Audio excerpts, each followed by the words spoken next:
Good afternoon. This is GA6102, the contemporary world. Today's topic is about the global demography. For the learning outcomes at the end of this module, you are expected to learn the global demographic trends, understand the current demographic condition of the world in the 21st century. Well, global demography topic would give us a trend in today's global condition. And also, this topic would explore the ideas of some sociologists and political scientists that will enlighten the learners about the issues and problems that demography is facing. To define demography is a field in statistics that is concerned with births, deaths, income, or the incidence of disease that would illustrate the changing structure of human population. Well, in the context of political science, demography is a statistical study to determine world population that can be used as a tool to identify certain phenomenon in geopolitics, also in public administration and others. Well, in other words, demography is the statistical study of human populations. That includes the study of size, the structure, and distributions of different populations and changes in them in response to birth, migration, aging, and death. Yes, it would also include the analysis of the relationships between economic, social, cultural, and the biological process influencing a population. Well, demography basically is very useful for understanding social and economic problems and eventually identifying potential solutions. That demographers are engaged in social planning, market research, insurance forecasting, labor market analysis, economic development, and so on. So we know the importance of demography, which is very clear for its scope, since scope is increasing, which already leads to its importance.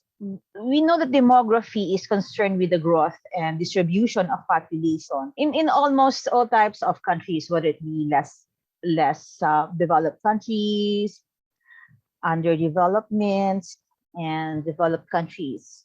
So as per health planning, that due to high fertility rate, health problems are created both for mother and child. And in most of the developing countries, married women are facing pregnancies problem due to malnutrition. That because of the health of the mother, infant mortality rate is high. Now, high fertility is concerned to the child development. So demography is concerned with the fertility and mortality and studies the birth and death rates. And these health problems are solved by the demographers in the establishment of health planning of the country.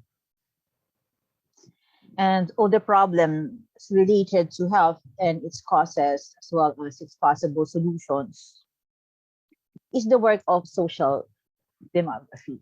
And planning for food supply means availability of adequate food for the total population. The inadequate food results in the poor health, low growth, high mortality rates, and low physical activity.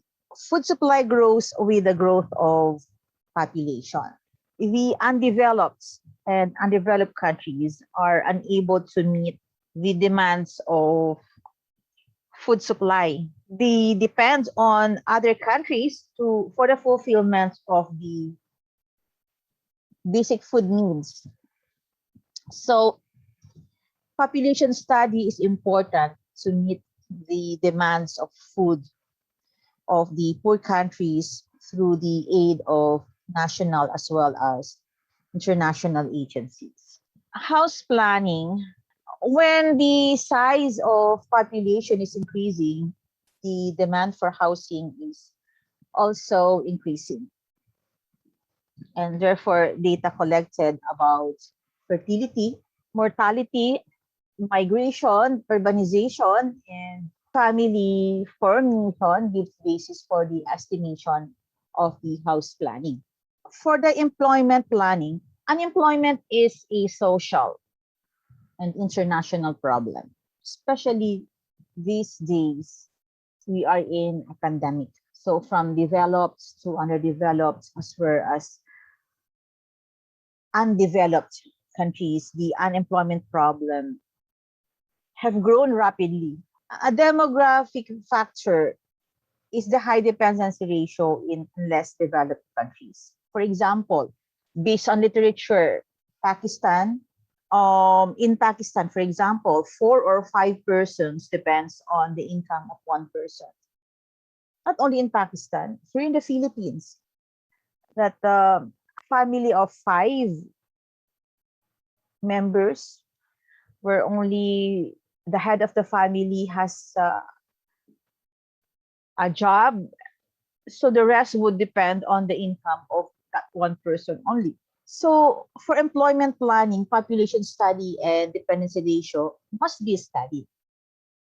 Therefore, demography studies all aspects of population, where it make planning for employment problem. Now, for the educational planning, today every nation is concerned with providing comfort. The numbers of children are constantly increasing, which creates educational problems. So the demographers are interested to make planning for these children of a specific area or the whole country. And due to educational planning by demographers, these children should be provided proper educational facilities. Migration planning. No, most of the people are migrated to, well, different parts of the world, but specifically to Western countries. So it is necessary to estimate the trends of migration. The immigrants, and they have a burden on other countries. So it is the study of social demography to make plans to stop the problem that a large number of immigrants from a country affects our population adversely. And of course, a qualitative change occur because these immigrants might be experts of the country of origin, as well as skilled and qualified persons, which affects the economy of a country of origin, which we call it a brain drain. And so due to immigration to a country, the population growth takes place, which is a hurdle for the development of a country. So what therefore is a global demography? So global demography is about the trends and practices in world politics. It is the study of the issues and the developments of the global population. Basically, the global demography lays out the present condition of the world and its population. So to understand these concepts, we will cite example of current world issues and humanitarian crisis can be done. And this idea is also a tool in understanding migration and global citizenship, as we mentioned a while ago. So the current world population of 7.9 billion, which is basically as of 2021, according to the most recent United Nations estimates. It is expected to reach 8.6 billion in 2030, 9.8 billion in 2015, and 11.2 billion in 2100. And that is actually according to a new United Nations report. And with roughly 83 million people being added to the world's population every year, the upward trend in population size is expected to continue, even assuming that fertility levels will continue to decline. Birth rate is the demographic measure of the rate at which children are born.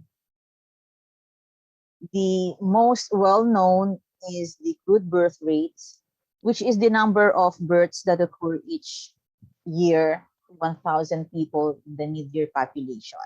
So it is called crude because it does not take into account the possible effects of age structure. If a population has an unusually large or small number of women in childbearing age, then the crude birth rate will tend to be relatively high or low, regardless of the actual number of children a woman has. So for this reason, age-adjusted birth rates are preferred for making comparisons either over time or between populations. So here's the top 10 most populous countries based on the National Population Survey. So number one is on the list is China. Well, that would have at least from November 2020 data. But come to think of it, the data was on November 2020, and India's was from May 2021, and still China is on the number one list. Okay, followed by the rest, US, Indonesia, Pakistan, and Philippines on the 13th spot as of May 13, 2021. With population of 110 million people. So based on the current trends, the list of the world's most populous nations could very look different by 2050, 2060. Over the past half century, China has remained in the top spot, but it is expected to be overtaken by India in 2022. Let's find out, no? Because in 2020, India is predicted to have over 1.383 million citizens compared to China's 1.4. Okay, so because just 8 years later, India is said to have gained over 100 million people, while China's population is only expected to have increased by 1.4. So the huge growth in the world's population over the past 2 centuries is largely the result of advances in modern medicines and improvements in living standards that these have significantly reduced infants, child and maternal mortality, and contributing to an increase in life expectancy. Although fertility levels have declined, they have not fallen at the same rate as mortality levels. Okay, so they say that the world population will still continue to grow for decades to come, and which is actually called the population momentum because of improved survival rates and past higher fertility levels. There are more women of reproductive age today that they will contribute to a relatively large number of births, even if those women have fewer children on average. Because unlike before, women were giving birth to a high number of births, right? To be 5 to 10, children. But at this rate, even if those women have fewer children on average, they would still contribute to a relatively large number of births. So, all the population growth is largely attributable to population momentum. After 2060, it will almost exclusively be driven by fertility levels in the world's least developed countries. Well, as fertility declines and life expectancy rises, the proportion of the population above a certain age rises as well.